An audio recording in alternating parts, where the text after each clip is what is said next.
galera, sejam bem-vindos a mais uma aula da Ion School Online. Essa é a nossa 8ª aula a respeito dos livros históricos, mas hoje nós começamos a estudar um grupo de livros diferente daqueles que nós estávamos estudando. Nós iremos estudar os 5 livros históricos pós-exílico, que são eles, 1º e 2º Crônicas, Esdras, Neemias e Esther. Nós vimos nas nossas 2 últimas aulas, nos livros de Crônicas, a respeito da falha ou da miséria dos reis de Israel e também dos reis de Judá, do Reino do Sul, em cumprir a vontade do Senhor e guardar a aliança que ele fez com seu servo Davi. De todos os reis que vieram depois dele, somente 7 reis, lá em Judá somente, seguiram os caminhos de Davi e fizeram o que era bom aos olhos do Senhor. Todos os reis que reinaram em Israel, no Reino do Norte, foram abomináveis aos olhos do Senhor e fizeram o que era mal. Mas somente o rei Asa, Josafá, Amazias, Uzias, também conhecido como Azarias, Jotão, Ezequias e Josias. Somente estes fizeram o que era bom aos olhos do Senhor. Foi aí então no reino de Oséias, lá no Reino do Norte, em Israel, que as 10 tribos, ou talvez 9 tribos, já que Benjamim se integrou melhor com Judá do que com Israel, e também não contando a tribo de Levi, que em sua maioria se manteve fiel ao Senhor lá em Judá, em Jerusalém, servindo no templo, eles foram levados para o cativeiro assírio. E aí mais tarde nós vimos também que Israel foi levado para o cativeiro babilônico. Isso significa que eles foram removidos de sua terra porque eles perderam a guerra, mas eles não perderam simplesmente para o país vizinho, eles perderam a guerra para um império global que estava avançando e vencendo as nações por onde passava. E para ter certeza que essas nações que eles conquistavam não se levantariam depois contra eles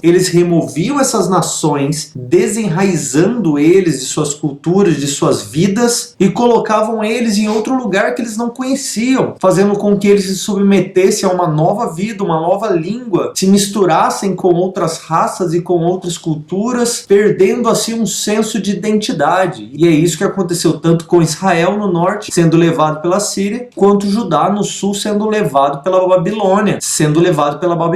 O contexto desse livro, então, que nós vamos ver hoje, o primeiro livro de Crônicas, precisa ser compreendido a partir dessa visão, deste contexto, entendendo que ele não foi escrito num período de força nacional ou de glória espiritual ou beleza dentro da nação, mas foi escrito num contexto de crise de identidade, de reconstrução e de restauração de uma nação que acabou de retornar de um exílio, vendo a sua terra que antes era gloriosa em miséria, destruída. Aquilo que antes eles se orgulhavam já não existe mais. O povo então está desanimado, tendo aí as suas dúvidas em relação a Deus, em relação àquilo que eles precisam fazer, a liderança da nação tendo dificuldades para liderar o povo e para unir o povo, e além de tudo a reconstrução do templo do Senhor está sendo procrastinada. Demorou quase um século desde que as primeiras pessoas voltaram para a terra até o dia que aquele templo foi construído. Judá agora nem é mais uma nação, agora ela se tornou uma província do Império Persa, porque o Império Babilônico agora havia sido tomado pelo Império Medo-Persa, e Israel estava debaixo do governo persa agora, não mais de Babilônia. Israel tinha passado 70 anos fora da sua terra e agora eles haviam retornado, mas o profeta Isaías, antes deles terem ido para o cativeiro, já havia profetizado um retorno, já havia profetizado também um tipo de êxodo glorioso, assim como foi o primeiro êxodo do Egito, só que não foi o que eles experimentaram, porque até mesmo a profecia de Isaías 40 só foi cumprida lá em João Batista e Jesus, a voz que clama no deserto. Aquilo era parte de uma proclamação de um retorno, de um êxodo. O seu Senhor, não somente um rei messiânico, mas o próprio Deus se apresentando para salvar o seu povo. O rei Ciro da Pérsia é quem inaugura essa nova era de restauração e reconstrução, mas apenas alguns poucos haviam retornado para Israel ainda, para Judá, especificamente Jerusalém, e não era suficiente para serem motivados a construir e se tornar uma nação gloriosa novamente. A moral estava caindo, não só isso, eles começaram a se misturar com os povos que habitavam naquela terra, começaram a pecar novamente contra o Senhor, acabaram de chegar e já estão pecando contra Deus. E o livro de Crônicas então é escrito nessa época, neste contexto. Talvez você nunca tenha ouvido isso, já que o livro de Crônicas está logo depois do livro de Reis. E você tenha percebido que o contexto aqui é o mesmo contexto de Ezequiel, de Esdras, Neemias, aquele contexto pós-exílio babilônico. É um tempo difícil para Israel, um tempo de pequenos começos. O livro de Crônicas, então, na Bíblia hebraica, na Tanakh, é chamado de Sefer Divrei Hayamim, que significaria o livro das palavras dos dias. E junto, então, com Esdras, Neemias e Esther, estes livros formam esse pacote de livros históricos pós-exílio. Primeiro e segundo Crônicas foram escritos originalmente como um livro só, e foi lá na Septuaginta que eles dividiram em primeiro e segundo livro de Crônicas. Foi também a partir da Septuaginta que nós vemos essa nova localização do livro de Crônicas logo depois de Samuel, Reis e antes de Esdras e Neemias, porque na Bíblia hebraica o livro de Crônicas é o último dos livros, já que ele é um tipo de resumo que vai desde Adão até o decreto de Ciro, e ele vai usar então a mesma estrutura de narrativa de Samuel e de Reis para poder fazer a construção da sua própria narrativa a respeito das crônicas destes reis de Judá e de Israel para esse povo que retornou do exílio. O autor deste livro, infelizmente, também é um destes livros que nós devemos dizer que é não identificado, porque ele não contém uma assinatura, mas tradicionalmente este livro é atribuído a Esdras. A própria tradição talmúdica irá dizer isso. E como Esdras foi um líder de planejamento e de avivamento espiritual dentro de Israel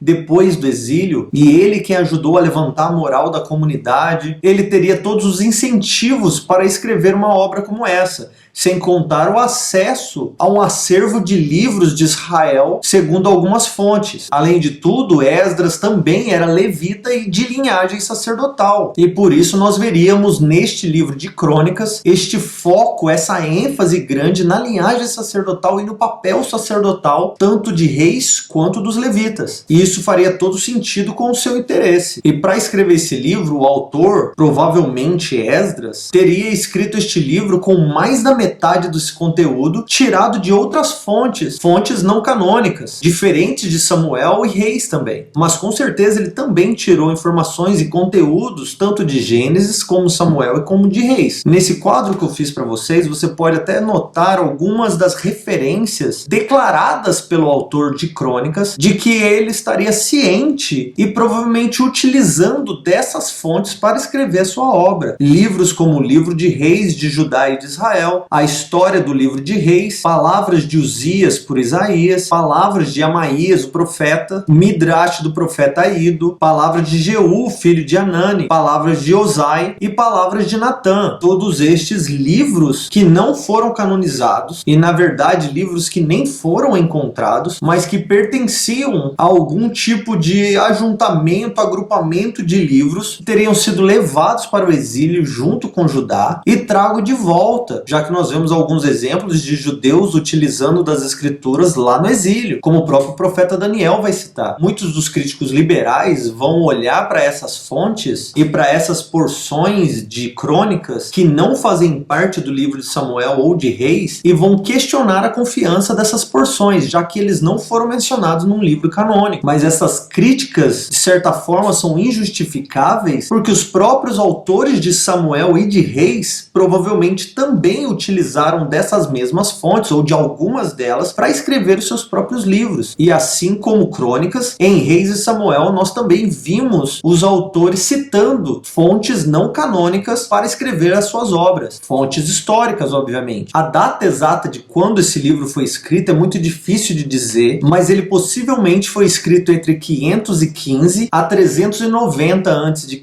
E ele vai narrar desde lá a genealogia de Adão, chegando até Davi, que reinou por volta de 1000 a.C., até passando pelo exílio e finalizando no decreto do rei Ciro, lá em 539 ou 538 a.C., que é o decreto que finaliza oficialmente o exílio de Israel. E quando eu estou dizendo Israel, eu estou falando a respeito da unidade dos descendentes de Jacó, dos descendentes de Israel, mas que em sua maioria faz parte ou da tribo de Judá Judá, ou de Levi, ou de Benjamim. O tema do livro de Crônicas, então, é a genealogia do povo judeu e a sua história até o cativeiro babilônico. Ele vai focar exclusivamente nas histórias a respeito dos reis e do povo de Judá, diferente do que nós vimos lá no livro de Reis, que ficava para cima e para baixo, norte e sul, norte e sul. Este vai focar em Judá, porque foi um livro escrito por alguém que voltou da Babilônia, junto com aqueles que foram para a Babilônia. Então nós estamos falando a respeito de alguém de Judá, mas isso também não significa que ele está ignorando a existência do restante das tribos, porque ele também vai citar essas tribos aqui no meio do livro, mas que até então seriam poucos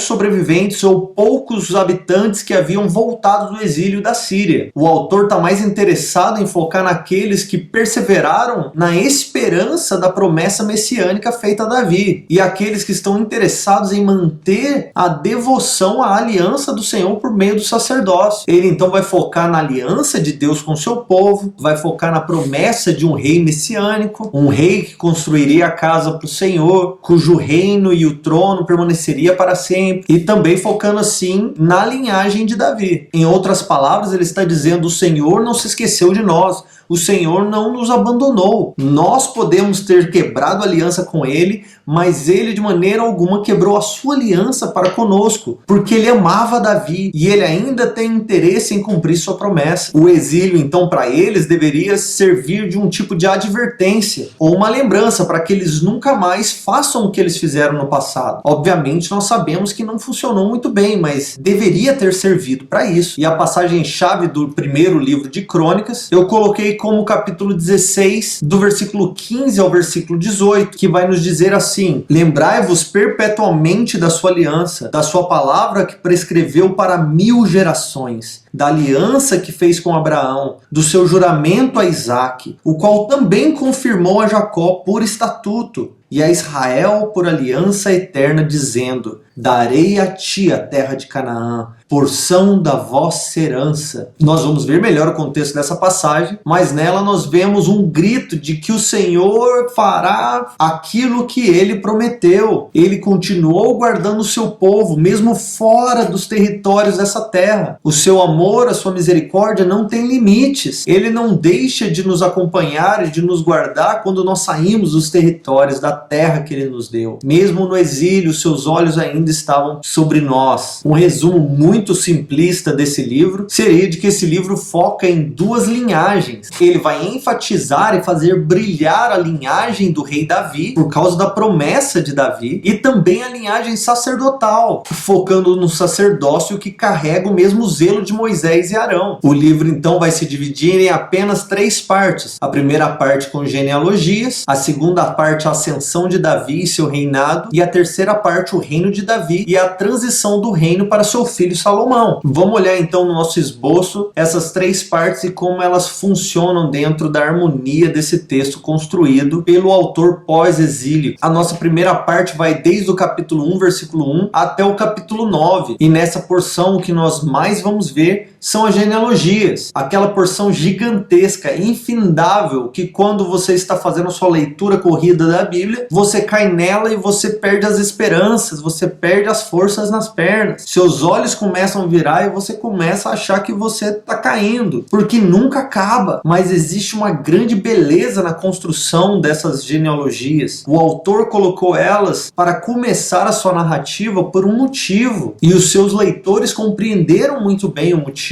disso. O cronista está nos dando essa genealogia para dizer para esses sobreviventes, para essa continuação de Israel: vocês não vieram do nada, redescubra de onde nós viemos. Nós somos a continuação de Israel e não uma nova Israel. Em segundo lugar, aqui nós vamos focar em 3 genealogias: a genealogia de Judá, a de Levi e a de Benjamim, porque essas 3 tribos são as 3 tribos sobreviventes do exílio babilônico, e são elas que compõem a maior parte desses habitantes de Jerusalém nessa época. Então o autor está dizendo para o seu público: vocês estão aqui, mas mas vocês não são babilônicos. Vocês não fazem parte do povo dessa terra. Vocês são Israel. Olha a sua herança. Olha essa genealogia. Cada uma dessas famílias, cada um desses pais. Vocês vieram de um lugar, vocês têm uma história. Voltemos a compreender quem nós somos, porque o Senhor nunca se esqueceu de nós. Lá em Esdras 1:5 nós vamos ver que essas 3 tribos são as mesmas tribos que lideraram o primeiro retorno para Jerusalém. A primeira série de genealogias, então, do capítulo 1, versículo 1 ao 4, versículo 23, passa pela genealogia de Adão e pelos filhos de Israel. A segunda parte, no capítulo 2, 1 e 2, passa pela genealogia de Judá. Do capítulo 2, versículo 3 até o 4, versículo 23, passa pela genealogia que vai nos mostrar a dinastia davídica. Do capítulo 3, versículo 1 até o versículo 16, nós vemos também essa geração, essa genealogia pós-exílica, dessa galera que voltou da Babilônia. E esse é o período do escritor desse livro. Do capítulo 4, versículo 24, ao 7, versículo 40, é onde nós vemos a genealogia das demais tribos. No capítulo 6, nós vamos ver a genealogia com ênfase nos músicos do templo, em especial ali no versículo 31 ao 47. E por último, no capítulo 8, nós vamos ver a genealogia de Benjamim. Agora, já no capítulo 9, que é o último capítulo dessa porção, o que nós temos ali não é uma genealogia, mas é uma lista dos exilados babilônicos. Aqueles que foram, mas voltaram a Judá. Especialmente aqueles levitas que foram para a Babilônia, mas eles ministravam no templo antes de terem ido. E deixaram o templo do Senhor para serem exilados e agora estavam voltando para Jerusalém. Também no capítulo 9, versículo 34 até o 44, nós vamos ver uma pequena porção ali da genealogia de Benjamim, para que o autor pudesse apresentar no meio da narrativa dele o rei Saul, já que o rei Saul faz parte da construção e da ascensão do rei Davi, que é quem vai ganhar ênfase no livro. A segunda parte do esboço vai do capítulo 10 até o capítulo 21, e é onde nós vemos essa monarquia unida, contando a história do rei Davi. Do capítulo 10, versículo 1 até o versículo 14, nós vamos ver a morte do rei Saul. Não somente a morte, mas o fracasso do seu reinado. E por que o Senhor o matou? Porque ele pecou contra o Senhor. E no meio disso, nós vemos a apresentação de Davi como sendo um grande contraste em relação a Saul. Nós tínhamos esse rei maldito aqui, esse rei pecador, mas o Senhor nos deu Davi. Aí no capítulo 11 e 12, o cronista vai selecionar várias partes, porções de 2 Samuel e também de outras fontes aqui para enfatizar o toda Israel unidos, uma só nação, e eles fizeram Davi rei. O escritor realmente queria que houvesse essa noção de que nós somos um só povo. Não interessa de que tribo você é, um só povo. Depois do capítulo 11, versículo 10, até o capítulo 12, versículo 40, nós vamos ver Davi, a conquista de Sião, e também nós vamos ver uma parte muito massa, que são os valentes de Davi. Nós vamos ter uma grande lista detalhada dos valentes de Davi, esses guerreiros muito loucos, saiyajins, jedis, Power Rangers, que pegavam um palito de picolé e matavam 500 homens. Um papel de bala que eles estavam comendo, mataram 500. Com uma figurinha de chiclete que eles pegaram, eles mataram 300. Um deles assoou o nariz com papel, jogou, matou 200. Os caras eram ninjas. Nessa porção, então, nós vamos ver a respeito deles. Depois do capítulo 13, versículo 1, até o capítulo 22, versículo 1, nós vamos ver o reinado de Davi, um reinado próspero, que começa com esse grande foco na arca do Senhor e na adoração a Jeová. Do capítulo 13 ao capítulo 16, então, nós vamos ver essa história de como Davi trouxe a arca do Senhor para Jerusalém. E aqui nós vamos continuar vendo esse termo, todo Israel. Todo Israel se uniu para trazer a arca do Senhor. Davi foi primeiro então a Kiriat Jearim, colocou a arca naquele carro de boi novo, porque eles não consultaram o Senhor para isso. E aí nós vemos que Uzá morreu, Davi ficou com medo, deixou a arca na casa de Obed-Edom. 3 meses depois, Davi vai lá buscar. Só que dessa vez, Davi faz da maneira correta. Lá no capítulo 15, de 13 a 15, ele vai até falar isso. A culpa foi nossa, porque nós não buscamos saber como deveria fazer. Nós não consultamos a lei do Senhor. Mas agora nós já sabemos. Levitas, vocês são responsáveis. Somente vocês podem tocar na arca. E vocês têm que carregar ela nos ombros. Aqui para dar ênfase de que Davi valorizava valorizava extremamente o sacerdócio. E nós devemos nos lembrar, o sacerdócio é importante, Israel. Se nós não consultarmos o sacerdócio, ou se o sacerdócio não fizer o seu papel, pessoas irão morrer. Nesse mesmo capítulo, nos versículos 27 e 28, nós vamos ver aqui com clareza Davi vestido com manto de linho fino e também com colete sacerdotal. Ele dançava como louco na presença do Senhor, e quando ele chegou em Jerusalém, Mical o desprezou. Nessa porção, quando Davi chega em Jerusalém, ele oferece ações de graças ao Senhor,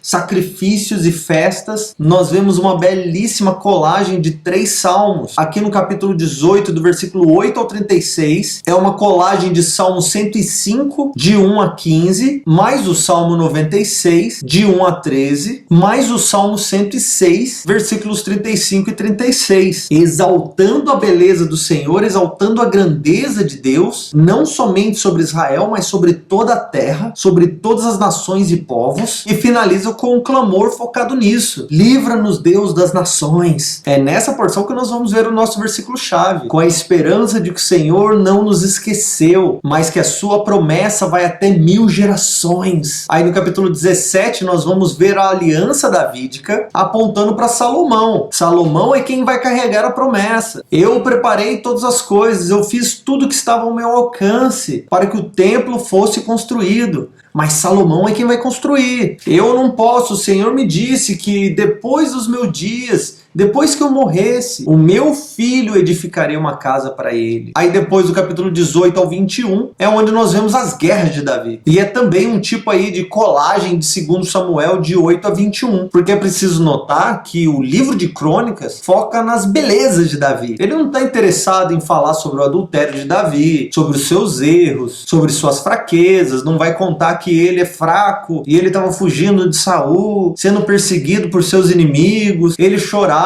de tristeza. Ai, as lágrimas têm sido meu alimento. Não, nada disso. Davi é um homem forte, um rei puro, um rei bom, um rei que agradou ao Senhor. Ele venceu várias guerras, ele tinha um monte de guerreiro que lutou ao seu lado, ele juntou toneladas de ouro e prata para a construção do templo, ele buscou a arca. Tudo a respeito de Davi aqui no livro de Crônicas é bom, exceto este fato, onde no capítulo 21 nós vamos ver aquele pecado de Davi, que ele tentou contar o povo, os guerreiros, lembra? Que é contado lá no final de 2 Samuel. Aqui nós vamos ver contado de novo, mas com um motivo específico. Não para mostrar a fraqueza de Davi, nem focar no seu pecado, mas para dar uma explicação do porquê a eira de Araúna, que aqui é chamado de Ornã, e foi escolhido por Davi para naquele lugar ser construído o templo do Senhor, porque já havia sido profetizado lá por Moisés que o Senhor escolheria o lugar da sua habitação. Ele escolheria onde sua casa seria construída. Então, se a eira de Araúna ou Ornã foi o lugar, nós precisamos saber o porquê e como aconteceu. Então, essa história nos é contada para mostrar este fato, não tanto o pecado de Davi. Então, o anjo do Senhor veio para destruir Jerusalém, mas o Senhor parou. Davi viu o anjo, os filhos de Davi viram o anjo, ficaram apavorados. Davi ali negociou o preço da terra, comprou o gado, comprou as ofertas para o holocausto. Ele mesmo sacrificou, porque nem tempo e nem energia ele tinha para ir lá onde os sacrifícios eram feitos, e porque ele sacrificou ali e o Senhor aceitou o seu sacrifício, ele construiu ali o templo do Senhor. Aqui também nessa porção, no capítulo 22, versículo 8, é onde nós vamos ver o motivo pelo qual Davi não poderia construir o templo. Não era simplesmente porque o Senhor não gostava dele, mas porque Davi era um homem de guerra, havia matado muita gente, as suas mãos estavam cheias de sangue. Por isso o Senhor levantou um novo rei no seu lugar, o seu filho, Salomão, que significa homem pacífico ou homem de paz. E o próprio Senhor daria a ele paz para que ele reinasse, já que seu pai não poderia reinar para sempre e nem ele poderia construir o templo do Senhor. Depois, na última porção do capítulo 22 até o capítulo 29, nós continuamos com esse reino unido, todo Israel, mas é uma mistura de história, essa transição entre Davi para Salomão. O zelo de Davi para que Salomão reine em paz e tenha sucesso no seu reinado. E também na construção do templo. A própria estrutura aqui do texto, da narrativa, já demonstra a ênfase que o cronista está dando para o texto. A parte central dessa porção, do capítulo 23 até o capítulo 27, é onde vai falar sobre a preparação dos levitas para o ministério no templo, mas essa seção do ministério do templo fica entre 3 discursos de Davi. Um no capítulo 22, outro no capítulo 28 e outro no capítulo 29. O primeiro discurso, no capítulo 22, do versículo 5 ao 16, ele faz para Salomão. E ele basicamente está reafirmando ou repetindo a aliança para Salomão, mostrando para ele que o Senhor o chamou, o Senhor o levantou, o Senhor o escolheu para construir a casa para ele. Já no capítulo 28, o discurso é mais focado para os líderes de Israel, para os anciãos, para os oficiais, para os chefes das tribos. E o terceiro discurso é uma convocação para toda Israel, para toda a nação, para que eles sigam o exemplo de Davi, com a sua generosidade, com o seu zelo, como Davi cuidou de preparar tudo para o templo e ofertou do seu próprio tesouro toneladas de suprimento para a construção. E ele convoca todo mundo a participar. Se vocês amam o Senhor, venham ofertar também. Quem aqui está disposto? Quem aqui está desejoso a ser generoso? E o povo realmente foi generoso nessa oferta, porque a oferta levantou 175 toneladas de ouro, 10.000 peças de ouro avulsas, 350 toneladas de prata, 630 toneladas de bronze e 3.500 toneladas de ferro, mais do que suficiente para construir o templo. O povo realmente foi generoso, porque eles compreenderam a visão de Davi, compreenderam o chamado de Salomão, compreenderam a aliança que o Senhor estava fazendo com eles. E aí essa sessão então finaliza com grandes bênçãos, sacrifícios, festas e ações de graça, tanto da parte de Davi quanto da parte do povo. O desejo do cronista nessa parte, nesse primeiro livro, era então de enfatizar Davi como sendo portador da visão de Deus, dos planos de Deus, como até mesmo lá no capítulo 28, versículo 19, Davi vai dizer assim: tudo isso que eu estou passando para Salomão me foi mostrado, escrito pela mão do Senhor. Isso quer dizer, todas as plantas de todas as obras desse projeto, o próprio Deus deu para mim. Então Davi agia como um tipo de Moisés, receptor da parte de Deus e passando para Salomão, que é designado aqui como comandante-chefe da nação, o construtor divinamente escolhido. E por último, Davi queria garantir o apoio das pessoas, da nação, para ajudar na construção do templo e no reinado de Salomão, para que Salomão tenha paz para fazer o que ele precisa fazer. E ele conseguiu. No capítulo 29, versículo 28, nós vamos ver que Davi morreu de boa velhice, com vida longa, com muitas riquezas e com muita honra. Esse era Davi. E essa foi a história contada pelo cronista para que a continuação de Israel tenha esperança. O que Deus fez através de Davi não acabou ali. Tenham esperança. Ele que começou a boa obra é fiel para terminar.